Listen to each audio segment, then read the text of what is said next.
Lutung Kasarung. Lutung Kasarung adalah salah satu dongeng melegenda yang berasal dari Provinsi Jawa Barat. Mengisahkan tentang seekor lutung bersama sang putri cantik, Purbasari. Alkisah, di dunia khayangan hiduplah seorang pangeran dan sang ratu.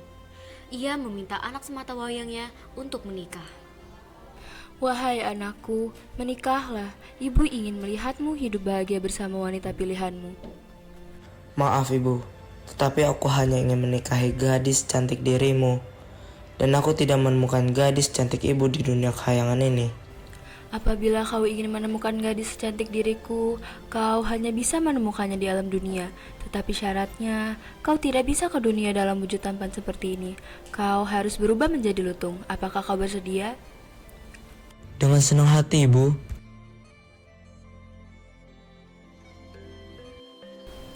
Suatu ketika, hiduplah satu keluarga kerajaan yang terdiri dari Prabu Tapa Agung dan istrinya beserta kedua putrinya. Wahai kedua putriku, aku sudah memutuskan siapa yang akan melanjutkan tahtaku sebagai penguasa kerajaan. Purbasari, aku memberikan kepercayaanku untukmu memimpin kerajaan ini. Purbararang yang mendengar keputusan ayahnya pun sontak tak terima. Bagaimana mungkin? Purbasari adikku dan ia yang akan menjadi ratu. Itu seharusnya hakku. Aku lebih tua darinya, lebih kuat, lebih berpengalaman. Ini tidak adil. Maaf nak, ini sudah menjadi keputusan yang tidak bisa diganggu-gugat. Dikarenakan rasa iri dan dendam sudah terlanjur membakar hati Purbararang, ia pun merencanakan sesuatu yang kejam. Bersama tunangannya, Raden Indrajaya, Purbararang menemui seorang penyihir jahat bernama Jayabaya.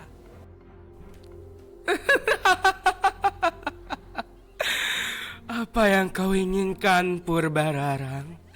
Aku bisa merasakan amarahmu dari kejauhan. Kau menginginkan kekuasaan, bukan? Aku ingin Purbasari disingkirkan dari tahta. Aku ingin menjadi ratu dan aku ingin dia menderita. Itu mudah. Aku bisa memberinya kutukan yang tak akan mudah dihilangkan. Tetapi kau harus membayar mahal untuk ini. Berapapun harganya, kami akan membayarnya. Jayabaya mengeluarkan sebuah ramuan hitam dari guci tua. Seketika aroma busuk langsung menusuk ke dalam hidung. Kalaka kaliki, kala lompat kasih si cai, aing nyaho ngarasia kulit cai, tawa tawe, ditawang kusang indung putih, ti isti peting waras ti berang, paripurna hidup waras. Ini adalah ramuan kutukan. Saat Purbasari meminumnya, maka kulitnya akan terasa seperti melepuh dan penuh noda. Tak ada yang akan mengenalinya lagi. Dan dia akan dipermalukan di depan seluruh kerajaan. Ini sempurna. Takkan ada yang bisa menghentikanku. Keesokan harinya, ketika Purbasari bersama dayang-dayangnya sedang bersantai di taman, Purbararang menghampirinya dengan membawa satu gelas minuman. Wahai adikku, terimalah minuman yang sudah kubuat dengan sepenuh hati ini. Tanpa ada rasa curiga, Purbasari pun langsung meneguk minuman itu. Dalam hitungan detik, kulit Purbasari mulai terasa melepuh, penuh noda, dan terasa sakit serta gatal.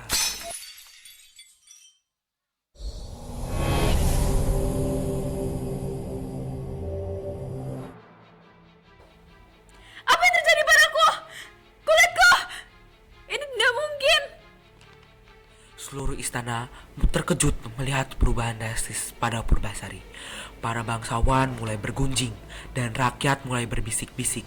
Purbararang memanfaatkan situasi ini dan menghasut Prabu Tapa Agung untuk mengusir Purbasari dari istana. Ayah, dia tidak pantas menjadi ratu. Lihatlah keadaannya sekarang. Rakyat tidak akan menerima seorang ratu dengan tampilan seperti itu. Prabu Tapa Agung yang bingung dan sedih akhirnya tak punya pilihan dan memutuskan keputusannya. Baiklah, apa yang dikatakanmu benar, Purbararang. Aku harus mengasingkannya.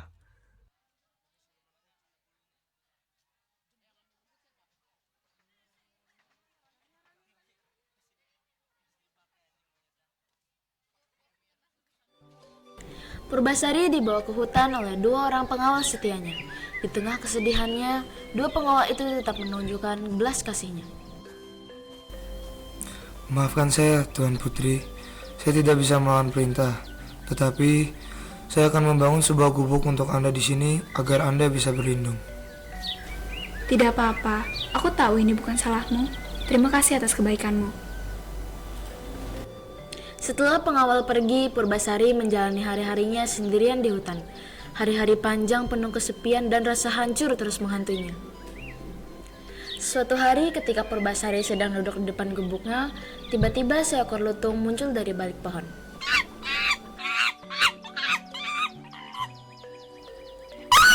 Siapa kamu? Apa yang kau inginkan? Tuan Putri, jangan takut. Aku datang untuk berteman denganmu. Kau bisa berbicara? Benar, wahai Tuan Putri, izinkan aku berteman denganmu. Baiklah, mari berteman. Purbasari yang kesepian akhirnya menerima tawaran sang lutung. Sang putri memberinya julukan Lutung Kasarung, yang artinya lutung yang tersesat. Hari demi hari mereka menghabiskan waktu bersama. Kesepian yang menyelimuti Purbasari pun hilang karena hadirnya sang Lutung Kasarung. Setiap malam, Purbasari selalu merasakan sakit dan gatal di sekujur tubuhnya akibat sihir dari penyihir jahat. Malam itu, Lutung Kasarung berdoa dengan tulus kepada Tuhan. Wahai pemilik langit dan bumi, tolong sembuhkan Putri Purbasari.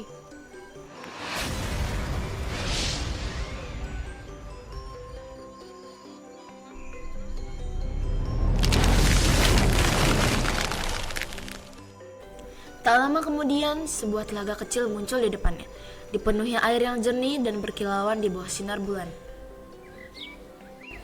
Keesokan harinya, Lutung mempersembahkan telaga itu untuk sang putri. Tuan Putri, mandilah di telaga ini. Ini akan menyembuhkanmu. Awalnya Purbasari ragu, namun Lutung Kasarung meyakinkannya. Purbasari pun mencerburkan diri ke telaga tersebut.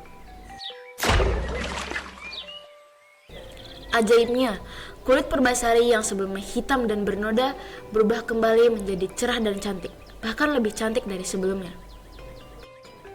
Apa yang terjadi padaku? Terima kasih, Lutung. Kau menyelamatkanku. Ini belum berakhir, Tuan Putri.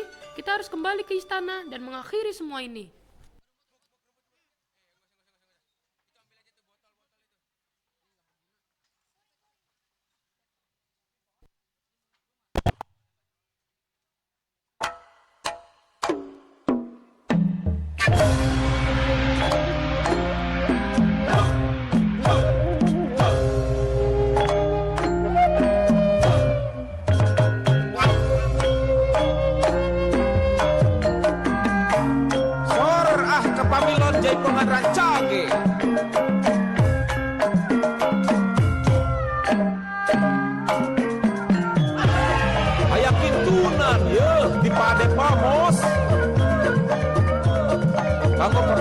Padepokan Jaipongan di Jawa Barat. Kapapi sareng mamih Gunung Sobari haturan pula.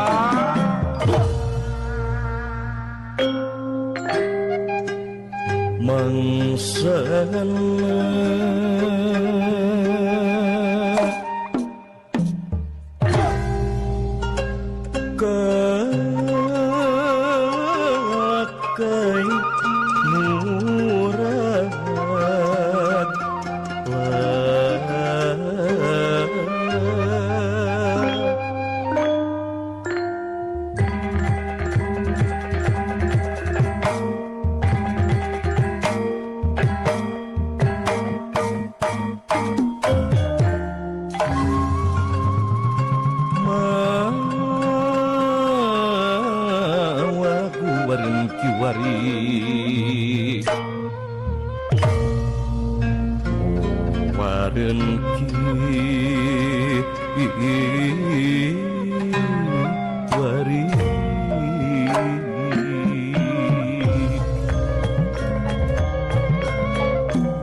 jati Sunda makalan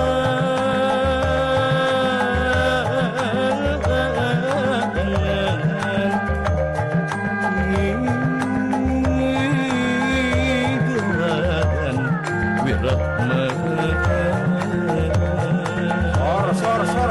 sor ka inohong jaipongan kula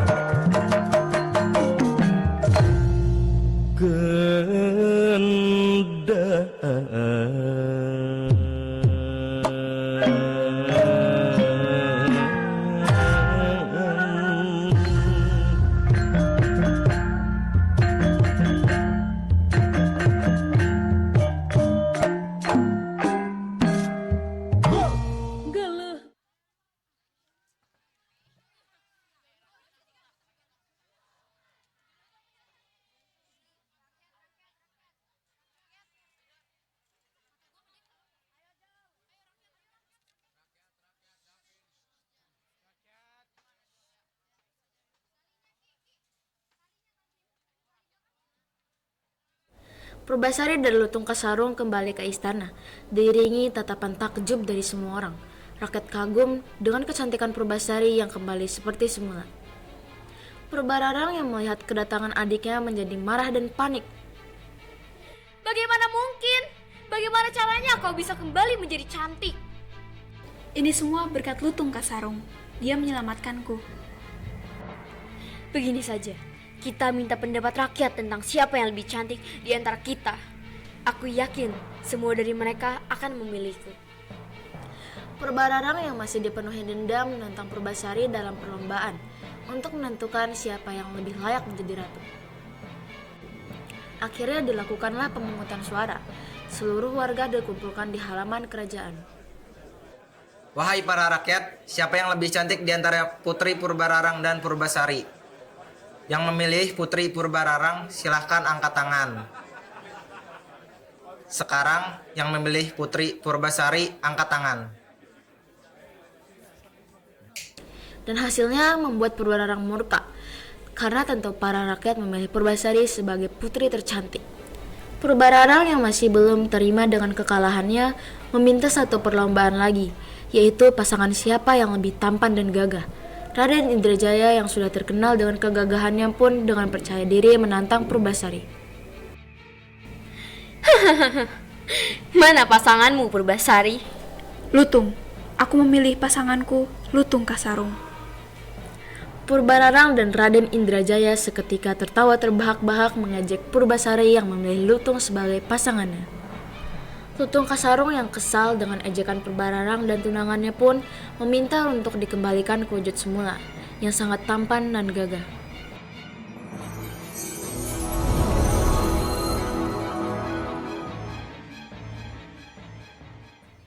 Bagaimana bisa seorang Lutung berubah menjadi pangeran tampan dan gagah?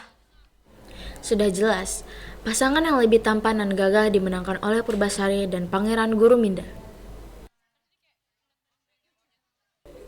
Dengan kekuatan cinta, Purbasari dan Lutung Kasarung menaklukkan semua rintangan, dan Purbasari akhirnya menjadi ratu yang memimpin dengan bijak bersama Pangeran Guruminda, Lutung Kasarung.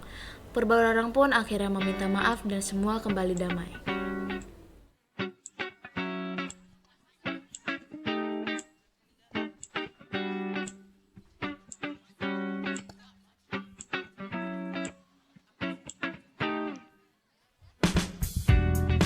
Apresiasi tugas dan peran kelas 9G. Risa sebagai ketua pimpinan produksi. Naila dan Zaina sebagai sekretaris. Jihan dan Kansa sebagai bendahara dan konsumsi. Galin dan Aulia sebagai publikasi dan dokumentasi. Amira dan Azhar sebagai sutradara. Rania dan Ergo sebagai penulis naskah. Syaira, Oksi, dan Azhar sebagai penata suara musik dan narator. Tak lupa apresiasi kepada Azhar karena sudah menjadi operator di backstage. Arifa, Aira, dan Nazwa sebagai penata rias dan kostum. Hana dan Aida sebagai koreografer.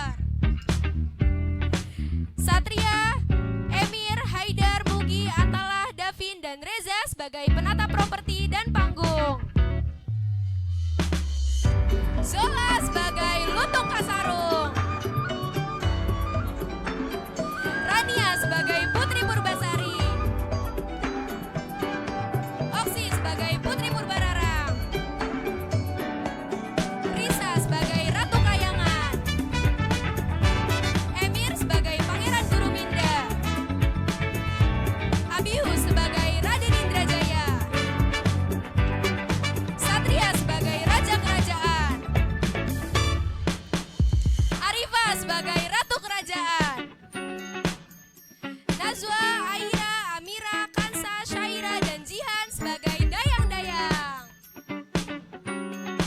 Rania, Hana, Naila, Galin, dan Aida sebagai penari. Ergo sebagai penyiar.